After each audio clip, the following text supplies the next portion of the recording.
हज़रत उमैर बिन साद रज़ियल्लाहु ताला अन्हु, हज़रत उमैर बिन साद रज़ियल्लाहु ताला अन्हु, इनकी उम्र 3.5 से 4 साल बयान की गई जिस वक्त का ये वाक़या जिक्र किया जाए। और इनके जो चचा थे जलास बिन सवैद, वो हुज़ूर नबी रहमत सल्लल्लाहु अलैहि वसल्लम की मजलिस में अक्सर आया जाया करते थे। इनकी उम्र 3.5 से 4 साल थी।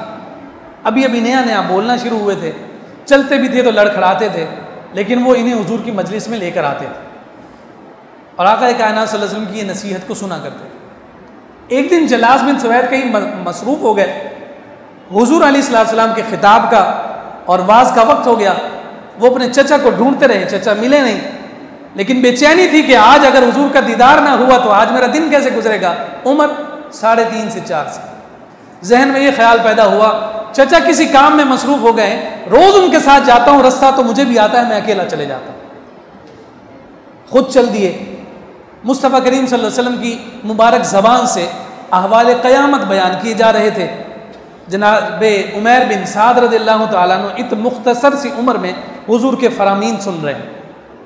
सुनकर उन पर कैफियत तारी हुई, रोने लगे। मजलिस बर्खास्त हो गई।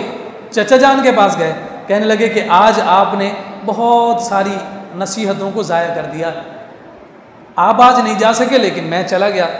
और हुज़ूर ने हवाले क़यामत ऐसे बयान किए कि ऐसे लग रहा था कि क़यामत बर्पा हो चुकी है। क्योंकि हुज़ूर अलैहिस्सलातु वस्सलाम इस्तिआरतन कलाम को ऐसा शानदार बयान फरमाते कि ऐसे लगता था कि सामने तमाम वाक़यात हो रहे हैं जो हुज़ूर फरमान इरशाद फरमा रहे हैं। तो जलास बिन सवैद जो हैं वो मुनाफिक थे।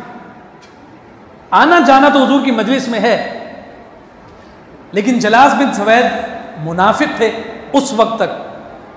बाज़ हज़रात ने लिखा कि बाद में उन्होंने तौबा कर ली, लेकिन उस वक्त तक वो मुनाफिक थे। और उन्होंने एक जुमला कहा, जुमला ये था कि ए भतीजे उमैर बिन साद, अगर ये मुसलमानों का नबी सच कहता है तो हम जो है गधों से भी बदतर हैं।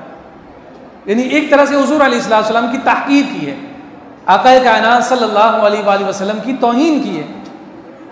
वो भतीजा परेशान हो गया कि जो सुबह शाम चचा मुझे अपने हाथ से पकड़कर मुस्तफ़ा की मजलिस में लेकर जा रहा है और वो आज मुझसे ये कह रहा है और इस तरह की बात कह रहा है, तो यकीनन ये मुस्तफ़ा का बेवफा और गद्दार है। तो उस वक्त उन्होंने जो कलिमात कहे, कहने लगे कि चचा जान, इस जुमले के कहने से पहले रूए ज़मीन पर मुझे आपसे ज़्यादा महबूब कोई और नहीं था, लेकिन इन जुमलों के बाद सबसे ज़्यादा अगर मैं किसी से नफ़रत करता हूँ तो वो आप। और फिर साथ कहने लगे कि मेरे पास 2 रास्ते हैं। एक रास्ता ये है कि मैं खामोश हो जाऊँ, तो अगर मैं खामोश होता हूँ तो इसका मतलब ये है कि मैं मुस्तफ़ा से गद्दारी कर रहा हूँ। और दूसरा रास्ता ये है कि मैं ये सारी बात जाकर हुज़ूर को बता दूँ। उमैर बिन साद चले गए, जाकर हुज़ूर अलैहिस्सलातु वस्सलाम से कहा कि या रसूल अल्लाह, मेरे चचा ने यूं ये बात कही है कि अगर मुस्तफ़ा सच्चा कहते हैं तो हम गधों से भी बदतर हैं। हुज़ूर अलैहिस्सलातु वस्सलाम ने सहाबा से पूछा कि इस बच्चे का क्या करें, इसकी बात मानी जाए ना मानी जाए। सहाबा किराम रिज़वानुल्लाहि तआला अलैहिम अजमाइन ने अर्ज़ किया, या रसूल अल्लाह, ये बच्चा है, शायद इसके सुनने में कोई कोताही हो गई। जलास बिन सवैद जो है वो तो सुबह शाम आपके पीछे नमाज पढ़ते हैं, हमारी मजलिस में आकर बैठते हैं, शायद इससे कोई गलत फहमी होगी, इसकी बात ना मानी जाए, चूँकि अभी कम अकल है, मासूम है, शायद इसे बात समझने में कोताही हो गई। जब हज़रत उमैर बिन साद ने ये देखा कि हुज़ूर अलैहिस्सलातु वस्सलाम मेरी जानिब तवज्जो नहीं फरमा रहे, तो वो 6 से 3 से 4 साल की उम्र के हज़रत उमैर बिन साद ने अपनी झोली को उठा लिया और उठाने के बाद आसमान की जानिब रोती आंखों के साथ निगाहें बुलंद कर दी और कहने लगे, अल्लाहुम्मा इन कुन्तु सादिक़न फ़सद्दिक़नी व इन कुन्तु काज़िबन फ़कज़्ज़िबनी।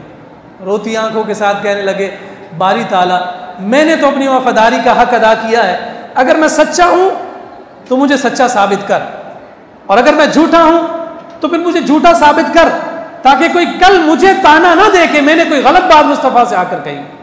अभी इनके रोने के अंदाज में ये दुआ अर्श इलाही पर पहुंची ही थी कि जिब्रील अमीन कुरान की आयत लेकर आ। सूरह तौबा की आयत नंबर 74, यहलिफून बिल्लाहि मा क़ालू। क्योंकि इसी दौरान में जलास बिन सवैद को भी पता चल गया कि ये हुजूर के पास बात पहुंच गई है, तो वो कसमें खाने लग गए थे, यहलिफून बिल्लाहि मा क़ालू, कि उन्होंने ये बात नहीं की और अल्लाह की कसमें खाते हैं। फमा वलक़द क़ालू, तहकीक तुम्हारा रब कह रहा है कि इन्होंने ये बातें की हैं। वलक़द क़ालू कलिमतल कुफ्र, और उन्होंने ये कलमा कुफ्र कहा है बाद इस्लामिहिम, तुम्हारे सामने कलमा पढ़ने के बाद इन्होंने ये कलिमात कहे हैं। हुजूर अलैहिस्सलातु वस्सलाम उनका कान पकड़ा और मुस्कुराकर कहा, उमैर बिन साद, तेरे कान ने जो सुना है वो सच सुना है, और उसके सच की गवाही मेरे रब्ब ज़ुल जलाल ने कुरान की आयत में अता कर दी।